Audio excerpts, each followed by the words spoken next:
Welcome back. Today we're doing a deep dive into the investment opportunities in Lima, Peru. Now, in future videos, I'll be cross-analyzing with other cities that I toured in my 2 months here, but I personally find Lima the most compelling. It has about a third of the population of Peru, rapidly growing. It's actually the second largest capital city in a desert next to Cairo. But my favorite neighborhoods, all these deals I'll be showing you in, are actually Barranco based. Now, if you look here, Barranco is really kind of this old town, and I love it because everything is very walkable. There's a ton of traffic. When people are visiting Lima, where there's a constant demand for, by the way, everybody has to fly through here to get to Machu Picchu and Cusco, to get to any of these capital cities. All the international flights really go through Lima. Now, this creates a constant demand, and along with this, we have kind of this backdrop of the past 2 years where all the properties and business owners have been incredibly distressed. They had one of the most strict lockdowns here, and this is really why I found a lot of value in this area. A lot of these businesses went under just because of the government kind of saying, hey, nobody can go into your business, you're completely shut down. So if they didn't have an e-commerce strategy, if they didn't have kind of a delivery method set up prior to the pandemic, well, a lot of these businesses went under. And in past videos, I actually covered some of these opportunities. And in this one, I'll really be showing you these all very different properties, these 5 different ones, and analyzing the different opportunities you have available here. So personally, the reason that I like Barranco the best is because it's actually all walkable. You have easy access to the beach here. Now, Lima is a very complicated city because you see these beautiful drone shots of kind of this area right here, right? So all along the coast, it is beautiful because you have surfers, you have all these amazing restaurants. 3 out of the 10 best restaurants in the world are in Lima. So that's why I think long term, I'm very bullish on Lima. However, in the short term, it is still very distressed. A lot of these prices are very, very low. And that's kind of something that I help the private client list, basically plugging them in with cash flow deals internationally, helping them diversify out of kind of the developed Western countries into more developing countries where you have a lot more growth opportunities, especially in the times we're in now. If you have real estate in a lot of these Western countries, the US, Canada, Australia, UK, it's incredibly overpriced and you're in a very complex situation. However, in a lot of these emerging market countries, there's much better opportunities for the long run, in my personal opinion. And the lifestyle play is pretty incredible here in Lima. I really enjoyed my 2 months here. But I just want to touch on, before we get into these properties, is really staying away from certain areas. So the San Miguel, a lot of things online, if you're looking at a hotel, they'll say beachfront property. Now the problem here is this is all basically factories. There's really nothing here for tourists to do, but everybody wants to go to this Barranco area. Everybody wants to go to Miraflores. Now, if you go to San Miguel, you're basically gonna have to commute every day here, where in Barranco, you can basically just walk everywhere. So I'll be showing you clips throughout this video of kind of the boots on the ground view. That's kind of what I like to focus on this channel. And like I said, in future videos, I'll be cross-analyzing with other cities. So without any further ado, let's hop right into the properties. This first property would be perfect for a short-term Airbnb arbitrage rental opportunity. Now, this was around $1,300 US. I personally see this as a property where you could probably rent it out for over $100 a night. Now, the occupancy rate is something you have to deal with in Lima, but it's relatively high after talking with a lot of the business owners here. And this property is beautiful, in my opinion. It's right next to the beach. And the first clip that I showed you in this video, kind of overlooking the water, was actually just 1 minute away from this. There's a lot of opportunity here. There's a full garage, full kitchen. It's 4-bed, 3-bath. But again, what you could do is actually have this either rented out individually per room or just rent out the whole thing. But again, I think the rental rates on that are definitely gonna be over $100 US. So you can make a nice little arbitrage opportunity off of that, nice little profit. Or what you could do is kind of house hack, where let's say you were living in one and then renting out the other rooms on Airbnb, but this one was just for rents. The other ones I'll show you are for sale. And then the last one is a commercial property, but this one had a full garage included. A lot of these properties do, especially in South America, they'll have these garage spaces along with nice little storage areas. And the real estate agent here was actually very, very nice, explaining everything to me. Very large property, a lot of different opportunities. And like I said, right next to the water, which creates a lot of demand, right? So a lot of people coming to Lima, they want to stay in a place like this. Whereas that San Miguel area I was showing you, a lot of people will advertise on like booking.com or Airbnb, like, oh, these properties are beautiful, but they don't realize the location. So a lot of people will go maybe book a couple of days there and then realize, hey, this is not an area where it's walkable. But this area is, right? So you're right next to the beach. This is kind of at the end of one of those streets. So that's the outside of the property. That's right the water. And basically you can walk into this little gated area and have incredible, incredible views along within that building upstairs. I didn't really show you a lot of the bedrooms just because I want to, obviously save time throughout these videos and kind of show you these other properties along with kind of some of this boots on the ground, like walking around, so you guys kind of get a better understanding of Lima. But yeah, I had 4 bedrooms, 3-bath, not a bad price in my personal opinion. However, you could talk them down. This is like on a 1-year lease basis. So you'd pay, a security deposit, which would just be half of 1 month's lease. So it'd be like $750 US, somewhere in that range. And then everything's included, whether it's like lights, water, all the furniture is included there, but this area is really incredible. So this is very near to it. This kind of that old town Barranco area where a lot of the properties I toured were near. Now, one of the properties was actually that train that I showed you that was cash flowing around 20,000 US dollars a month. It was in this beautiful park, Amistad, so like Friendship Park. That's in previous videos. Maybe I'll have those linked down below in the description. But there's a ton of things here. There's this beautiful walking kind of like arts neighborhood that I'm going to show you here. So this is kind of this alley where like everybody who's doing a walking tour of Lima will go through here. So again, very constant traffic. And that first property I showed you was just a few minutes away from here. And with this, again, the main thing that I like to focus on is, okay, breaking down the numbers. That's kind of what I do with private client list is I'll go with them, work one-on-one and go, okay, do these numbers work out?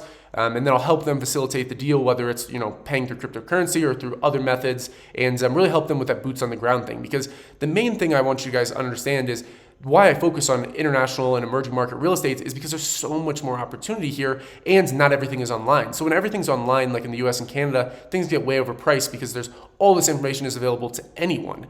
And with this, well, you really have to be boots on the ground in a lot of these markets. I'm currently here in actually Bolivia, going through a lot of these clips that I was recording when I was in Peru, and it's very interesting to contrast these. I think moving forward, what I'm going to do is contrast different countries across South America because I'm basically hitting every country in South America this year and contrasting them to, to Colombia, to Ecuador, to Peru, these major ones that most people look at, but not a lot of people are looking here in Bolivia. Not a lot of people are interested in Uruguay or Paraguay, but there is a lot of value that you can find in these areas. And again, this is just beautiful walking area. This is all Barranco. Now, if you contrast Barranco with Miraflores, Miraflores is much more developed. Also, by the way, throughout this video, I'll have timestamps. So if you guys don't want to hear, obviously it's in between stuff. If you just want to skip straight to the properties, you can do that. Those timestamps will be linked down below in the description and in the pinned comments. Also, if you enjoy stuff like this, if you want to see any different type of content, maybe like certain type of properties you would like to see, commercial, residential, whatever it is, happy to do that moving forward. But those are all things where I'm always open to a different style of content, kind of switching things up. So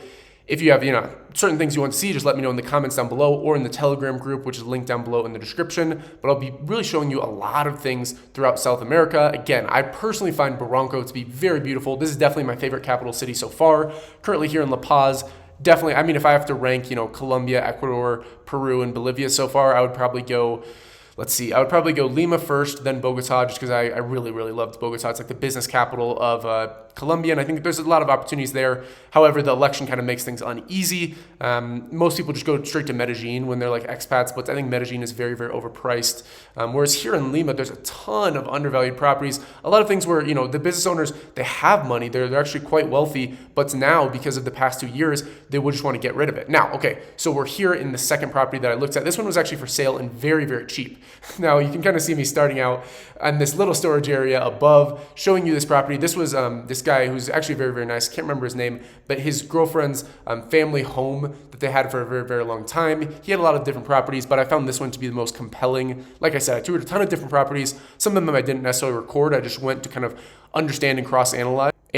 And with this property, again, all this obviously needs to be redone, but it's a really nice opportunity. Again, very, very cheap price in my personal opinion, around 35,000 US dollars. Now, all of these are very negotiable that I'll show you. And this guy right here that I was talking about, he actually is a business and building inspector. So he was kind of talking me through some of these different details here. Everything is included with it. But like I said, you need to update a lot of these things. Now, very negotiable on the price, similar with a lot of other things I've seen in Latin America. In my personal opinion, you could probably get this for under 30,000 US dollars, maybe even closer to 25,000 US dollars. If you kind of add in the credits, that's always something that I like to talk about when, dealing with private clients, helping them find these cash flow deals is, okay, think about these prices, kind of get an estimate of how much is it going to cost, update these floors, update these walls, all these different things, bring in the furniture. And then once you kind of have an estimate for that, you can kind of help that with your negotiation because you're going to have to say to them, hey, this is going to be my cost. This is where the numbers are going to make sense. But again, that's something that I deal with private clients. So if you guys are interested in anything like that, again, there's an email link down below in the description. You can talk with us in the comments down below or in the Telegram group. But those are all things, where we get more nitty gritty with the numbers. And with these videos, again, this is kind of for fun. This is me kind of reminiscing on a lot of these properties and just a general overview of what's available here for the price. You can see, so this is actually called a quinta. So there's actual 5 different families, just all in this kind of little alley area. And he was kind of talking about how these other buildings, they're new, but they're planning on demolishing actually that one across. You can see that kind of brick where there's that concrete. It looks a bit ugly, but they're planning on demolishing that and building something new there. Again, that kind of whole alleyway you can see there, that's where, it's private access for these 5 families. And the good thing here, I think one of the most important things when you're investing in a city is knowing your neighborhoods. And luckily, both these people actually know the neighborhood. I have both their contacts. So again, if you're interested in this property, just let me know. Basically, what we help clients do is facilitate deals in kind of more creative ways, right? So let's say someone wants to diversify out of their home country. We actually can facilitate deals based in cryptocurrency. So if you pay with that, we can actually give them cash, because in a lot of these countries, there is no really mortgage. These are cash deals. But if you don't want to, let's say, like wire the money, what we can do is actually help facilitate this with crypto. I'm going to make more videos on that kind of to come. That's a lot of the things I'm going to focus on building in this bear market is really helping them, basically people gain access to international properties that aren't listed online, which is a lot of what I like to focus on, is these properties where you can really only find them when your boots on the ground there. And that's what I focus on a lot in this channel. But the problem with some of this is the payments. So I think adding in smart contracts and a lot of these different opportunities you have with blockchain technology, but kind of inputting that to emerging market real estate, that provides a lot of opportunity. Now, this is another kind of walkable area right next to that kind of old abandoned church there. A ton of people come here on these walking tours. This is, if you basically keep following this, you're going to go down to the beach. That beach is very, very nice. Now, it can be very windy. The weather in Lima can be very volatile, very, very cold at times, but then also sometimes when the sun peeks out, it's amazing to be down at the beach. These next properties I'm going to show you are actually two different ones, very, very cheap in my opinion. So again, first one I showed you was around $1,300 US. That's for rent. That one would be nice for Airbnb arbitrage, in my opinion. The second one would be nice for like a flip, let's say. Very, very cheap price. But these two, this is actually called a it's kind of like that quinta, but these are 8 different properties. So I don't know, maybe I'll just make up a name for like ochenta. But the first one, that's actually the traditional name, is the quinta. Now, these are 2 different ones. Both of them are under $400 US a month. I talked about him maybe doing a deal where, let's say someone wanted to rent both of them and get them for under $700 US a month in total. With this, all of the appliances, everything is included. They're actually going to bring in a few more things that are going to be included with this property, but this has only been listed for a very short amount of time. Both of these are quite small, but like I said, very, very cheap price, which I was thinking about doing is potentially have someone where you just would do like a long-term lease, so you have consistent rent, and let's say you would rent it to them for just a little bit over the price, so let's say like $600 to $700 a month. Then the other one you could rent short-term, and that's where the biggest opportunity here is the pictures, guys. Pictures, and location, because a lot of these places in Latin America, they're beautiful properties, but they don't understand the digital side. They don't really have that built into their strategy. And that's really what sells in Airbnb. That's what sells on Booking.com, VRBO, all these other things, is having a nice photographer. You can do this yourself. And then also, none of these properties, what I've noticed, have 3D scans. So these are all opportunities that I'm always looking at in different countries is, what are the different kind of comparisons you have available. If you read the book Shoe Dog, I think that's what it's called, by Phil Knight, really the beginning of Nike. And there's a lot of other companies started like this. Basically, they just took this idea from another country and brought it to the US. So now we kind of have this other thing where in the US, Canada, UK, Australia, you look at a lot of the properties for sale, you look at the real estate market, you look at how kind of financial transactions are done, and they're much more advanced than countries in Latin America, countries in Asia, a lot of countries that I talk about in Africa as well. But if you kind of can bring that value, you can bring that skill maybe that you've acquired in other places. Let's say you've ran Airbnbs or you've ran a business in other places, and you can kind of bring this here. You're kind of fighting on a non-even playing field, which is actually what you want, right? You want the advantage versus in Western countries, like I talked about in the beginning of this video. A lot of these properties are way overvalued and they're going to crash very, very soon. But I personally think, in Lima, this is kind of at the bottom. I mean, yes, could fall a bit further, but that's the whole point, is kind of averaging in and having something that's very, very low risk. So a lot of these properties, again, you can control both these properties for under $700 US a month. That's massive, right? Because you could at least make, I would say, over $1,000 US a month just on one of them. The other one you could have more consistent. Again, the only problem you have with short-term rentals is the volatility in the markets. Obviously, we saw over the past 2 years where things can shut down. Now, hopefully that doesn't happen again, but that's kind of part of the risk that you take, right? So it just depends on if you want to take the risk where you're going to pay something way, way, way more on the overhead, let's say in the US, some of these more developed countries, versus something where you could kind of ride this growth you have in Latin America. A lot of these properties I'm going to be showing you here in Peru, even outside of Lima, there's a ton you could do with this. There's so much, and most of these, the interesting thing is they're very open to kind of negotiation on the price, the structure, the payments, all these different things. I'm gonna make a video here on this thing called Anticredico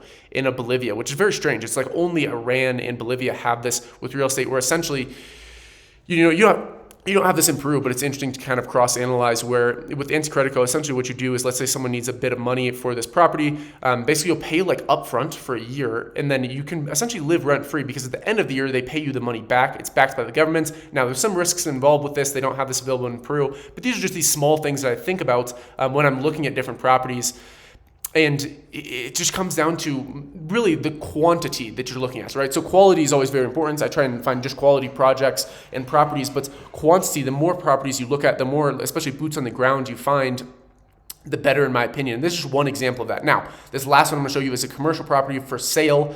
This would be perfect for a restaurant. Now, this is kind of late at nights, to be honest with you, when I was looking at this. The owner was very, very nice, very interesting. All of this building is kind of office space, but this would be perfect for, let's say, like a big, big restaurant. It'll kind of get more lights here in a second, but I just kind of want to talk through this. Now, this whole thing to control this was only $2,000 a month. It is massive. Again, if you want to find exact details on square footage, all these other things, I'll be happy to help you one-on-one if you kind of reach out to us.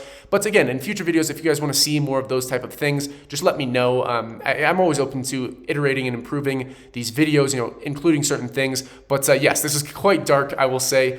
Maybe I can, if you want, again, I can like ask him for pictures of the full thing, but massive, massive, massive. Tons of space here, full security built in, right as you're kind of walking from Miraflores to Barranco. This is right there. This building is brand new.